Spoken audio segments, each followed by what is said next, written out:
Cher étudiant, alors on est parti pour cette première vidéo de cours voilà, à distance. Je vais reprendre un peu en avant, plutôt en arrière pour en fait l'un des groupes qui a une séance de retard. Donc ceux qui m'ont toujours eu, sans que j'ai été absent, vous êtes dispensés du début de la vidéo. Donc pour les autres, on s'était arrêté à peu près par ici. Donc je vous fais un rappel. Alors comment ça va se passer, hein, la vidéo? Donc je vais principalement lire ce que j'ai écrit, mais en faisant des commentaires à côté. D'accord? Ça va dépendre un peu si ça me paraît pertinent ou pas, mais ça vous permettra eh bien de comprendre un peu parfois les tournures de phrases, on n'est jamais sûr qu'on a bien compris. Donc voilà, j'espère qu'avec le format vidéo et oral, ça vous facilitera quand même la compréhension. Alors c'est parti, hein. Donc qu'est-ce qu'on avait vu jusqu'à présent, hein? Nous avons vu qu'il existait deux grands systèmes économiques, hein. D'une part, l'économie de marché et d'autre part, l'économie planifiée. Ces deux systèmes ont le même but ultime, celui d'assurer au mieux la production des biens et des services dont la population a besoin. D'accord?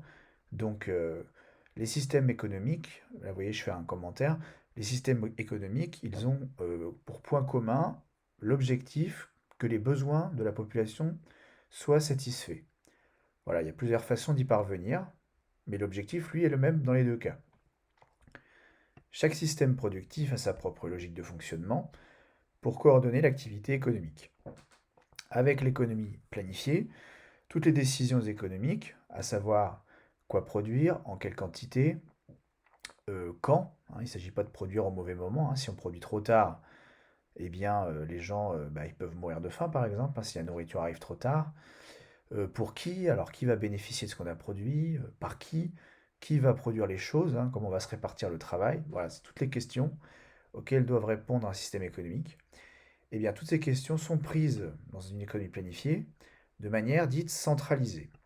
Ça veut dire que c'est une seule instance, un seul agent, qu'on appelle le planificateur, qui va s'occuper de faire ce travail, de répondre à ces questions. Alors le plus souvent, c'est l'État qui s'occupe de ça, hein. Quand on parle de planificateur, c'est au niveau, c'est souvent l'État qui s'occupe de ce travail-là quand une économie est planifiée. Dans une économie de marché, les décisions économiques sont prises de manière décentralisée. Donc là, l'objectif est le même, mais on ne s'y prend pas de la même façon. On va utiliser une économie décentralisée, c'est-à-dire qu'il y a une multitude d'entreprises, de travailleurs et de consommateurs qui vont prendre les décisions économiques. C'est-à-dire produire quoi, quand, comment, pour qui, par qui. Voilà, toutes ces décisions-là. C'est une multitude d'acteurs qui vont les prendre. Entreprises, travailleurs, consommateurs. Et ils sont guidés dans leur choix par trois éléments. Puisqu'il n'y a pas de planificateur, hein, pour dire qui doit faire quoi, il faut bien quand même une explication de pourquoi les gens ils agissent de telle façon, pour qu'au final on arrive à un résultat cohérent, que les besoins soient satisfaits que les besoins de la population soient satisfaits. Donc le résultat est cohérent grâce à trois éléments. Le premier, c'est la recherche de l'intérêt personnel, c'est-à-dire que les agents, ils ont comme moteur dans leur tête, comme motivation, le fait de faire ce qui est le mieux pour eux. D'accord? Donc, pour les uns, ça va être faire du profit, hein, ça c'est les entreprises, hein, c'est ça leur logiciel, on va dire. Pour les travailleurs, bah, c'est d'avoir des revenus pour pouvoir satisfaire leurs besoins, hein. Et donc, troisième élément, satisfaire un besoin pour le consommateur, grâce justement aux revenus qu'il aura réussi à dégager. Donc ça, c'est le premier élément, une attitude rationnelle de défense des intérêts individuels. Troisième, ou plutôt deuxième élément qui encadre les comportements des individus dans une économie de marché, c'est la concurrence. C'est l'idée qu'entre les entreprises, il va y avoir une concurrence pour vendre ce qu'elles ont fabriqué, ce qu'elles ont produit. Et entre les travailleurs aussi, il y aura une concurrence pour, par exemple, avoir un emploi. Et il peut y avoir concurrence également entre les consommateurs pour satisfaire un besoin de consommation. Quand il n'y en a pas pour tout le monde, eh bien on se fait concurrence pour obtenir ce qu'on veut. Et troisième élément qui guide l'action des agents, c'est le système de prix, c'est-à-dire bah, les prix des choses. Selon les prix, eh bien, on ne va pas se comporter de la même façon. les prix des biens ou le prix du travail, c'est-à-dire le salaire, vont orienter le comportement des agents économiques dans un sens supposé favorable pour la satisfaction des besoins de l'ensemble de la société. Bon, c'est un petit peu, voilà, c'est un petit peu compliqué à saisir cette idée, c'est que on reçoit pas d'ordre du planificateur dans une économie de marché, mais les prix, eux, nous donnent des ordres d'une certaine façon. Ils nous invitent à adopter tel ou tel comportement, et en fait, la conjonction de tous ces comportements individuels, guidés par le système de prix, est censée, en théorie, amener à une situation où la production est optimale et les besoins des gens sont satisfaits. Voilà, on va y revenir un peu après. Mais cette histoire-là du rôle de système de prix, c'est très important. C'est ce qui fonde un peu toute l'analyse des économies de marché, toutes les analyses théoriques. Alors en réalité, les deux systèmes coexistent hein, au sein de chaque économie nationale. Il n'y a pas des pures économies de marché ou des pures économies planifiées, hein. Il y a un mélange des deux un peu partout, mais dans des proportions variables. Alors là, il y avait un exercice. Vous avez la correction directement. Il s'agissait de placer des pays sur un axe horizontal selon qu'ils sont plus ou moins à base d'économies de marché ou plus ou moins à base d'économies planifiées. Alors, et en général, vous trouviez, hein, donc plus on va vers la droite dans le schéma, hein, plus on a affaire à des économies qui fonctionnent selon une logique d'économie de marché, et donc d'autant moins sur une économie planifiée. Vous avez les États-Unis, l'Angleterre, l'Allemagne, la France, ok. Et à l'autre extrémité, on va dire, du spectre, vous avez Cuba, l'URSS à l'époque, qui sont donc des économies majoritairement organisées par une logique planifiée, et d'autant moins par une logique d'économie de marché. Et au milieu, eh bien, voilà, ce qu'on appelle des économies mixtes, c'est moitié-moitié plus ou moins.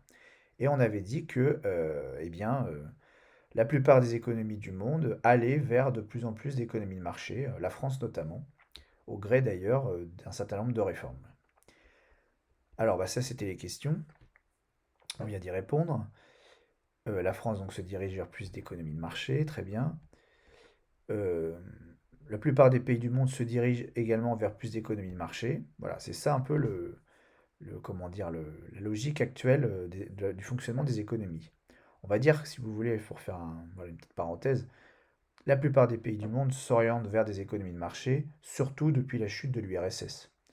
Durant toute la guerre froide, il y avait une concurrence entre ces deux modèles, c'est pour ça que ça menait à tout un tas de compétitions, notamment la course spatiale, des choses comme ça, parce qu'il s'agissait de prouver qu'un système était meilleur qu'un autre.